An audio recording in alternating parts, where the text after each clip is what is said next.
Okay, सो मैं pharma का portion कर रही हूँ 1000 MTF से। इसके अंदर अब जो MCQs हैं वो न्यूरोमस्कुलर ब्लॉकर्स के मतलब आ रहे हैं, तो उसका एक जल्दी से मैं शॉर्ट जो समरी है वो मैं बता देती हूँ।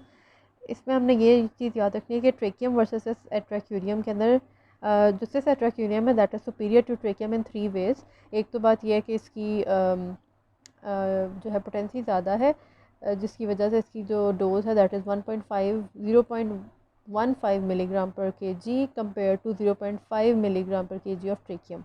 तो first point is that it's more potent than trachea. Second point is कि it causes no histamine release. तो सिर्फ एट्राक्यूरियम बनाया ही एट्राक्यूरियम तो इसलिए गया था क्योंकि इसका ये नुकसान नहीं होता कि हिस्टामिन रिलीज़ करता है। तीसरी चीज़ ये है कि ये इसका ड्यूरेशन ऑफ एक्शन जो है वो सेम है। और एक इसका सिर्फ एट्राक्यूरियम का नुकसान है वो ये कि its onset is slower than atracurium. ठीक है, अच्छा फिर हम आगे आ जाते हैं अगला। अच्छा, एक चीज़ आपने ये देखनी है कि तीन हमारे पास न्यूरोमस्कुलर ब्लॉकर्स हैं, ट्रेकियम, रोकुरोनियम एंड रेपाक्यूरोनियम। अब जो ट्रेकियम है ये कॉजेज हिस्टामिन रिलीज। सो ये जो है ब्रोंकोस हिस्टामिन जो है वो मतलब ब्रोंकोस्पाज्म करता है, तो एज़मेटिक के अंदर कुछ लोग कहते हैं कि ये हिस्टामिन ट्रेकियम नहीं देना चाहिए। दूसरे में रोकुरोनियम आ जाता है। रोकुरोनियम जो है वो एनाफाइलेक्सिस कॉज करता है और एनाफाइलेक्सिस का पार्ट होता है ब्रोंकोस्पाज्म, वो भी एज़मेटिक्स के लिए ख़राब चीज़ है। तो लेकिन अगर आपके पास ऑप्शन हो तो आप के एस्थमेटिक्स को आपने ट्रेकियम देना है या रोकुरोनियम, तो you will go for rocuronium because the incidence of anaphylaxis is very लो।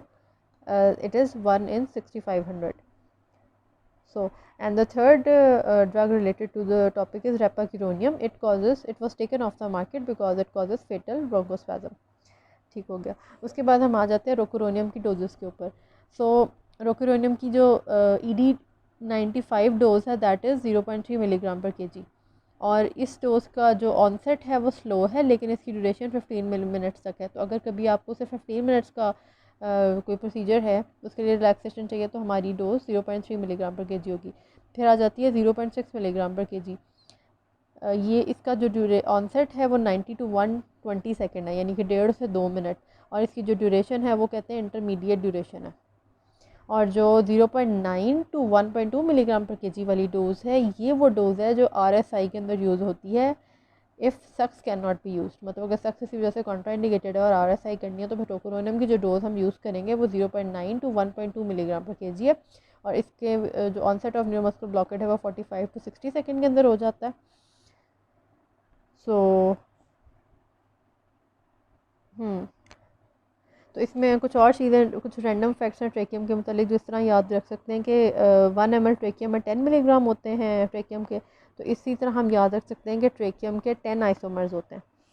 फिर ये हमने याद रखना कि 80% प्रोटीन बाउंड होती है। इसके मुकाबले में यहाँ से मुझे एक चीज़, क्योंकि कल मैंने न्यूरोमस्कुलर ब्लॉक एनाल्जेसिक्स पढ़े थे, तो मुझे एक चीज़ याद आ गई थी कि उसमें स्पेसिफिकली प्रोटीन बाइंडिंग से रिलेटेड जो सवाल था ना वो ये था कि पैरासीटामोल की जो प्रोटीन बाइंडिंग है वो सिर्फ 20% है। इसके मुकाबले में जो ओपियोइड्स हैं वो भी एनाल्जेसिक्स है, तो ओपियोइड्स की प्रोटीन बाइंडिंग 99% होती है। तो 99% प्रोटीन बाइंडिंग की वजह से होता है ये कि जो दूसरे ड्रग्स प्रोटीन बाइंड हो की भी प्रोटीन बाइंडिंग ज़्यादा होती है, उनको डिस्प्लेस कर देते हैं। उन ड्रग्स के अंदर जो सिग्निफिकेंट ड्रग्स हैं वो वार्फरिन और फेनेटोइन है। तो अगर किसी को ओपियोइड हम दे रहे हैं लाइक फेंटानिल या मॉर्फिन, तो वो वॉर्फिन और फेनेटोइन को डिस्प्लेस कर देंगे और इनका ड्यूरेशन ऑफ एक्शन बढ़ जाएगा, क्योंकि जो नॉन प्रोटीन बाउंड ड्रग होता है वही एक्टिव फॉर्म ऑफ ड्रग होता है। ठीक है, तो ये एक बाय द वे बात आ गई थी कि प्रोटीन बाइंडिंग ट्रेकियम की जो है वो 80% है। और जिस तरह पैरासीटामॉल की हमने बात की कि उसकी से 20% प्रोटीन बाइंडिंग होती है, ये इस लिहाज से डिफरेंट है बाकी एनाल्जेसिक से। और 20 से एक और चीज़ जो मुझे याद आ गई थी कि जो MCQ के अंदर पूछी हुई थी कि आइबुप्रोफेन की जो डोज होती है विड्रेटिक होती है 20 मिलीग्राम पर केजी। सो ये 3 MCQ जो थे ये ट्रेकियम से रिलेटेड थे, जिनके मैंने कुछ नोट्स बनाए थे वो मैंने शेयर किया आपसे।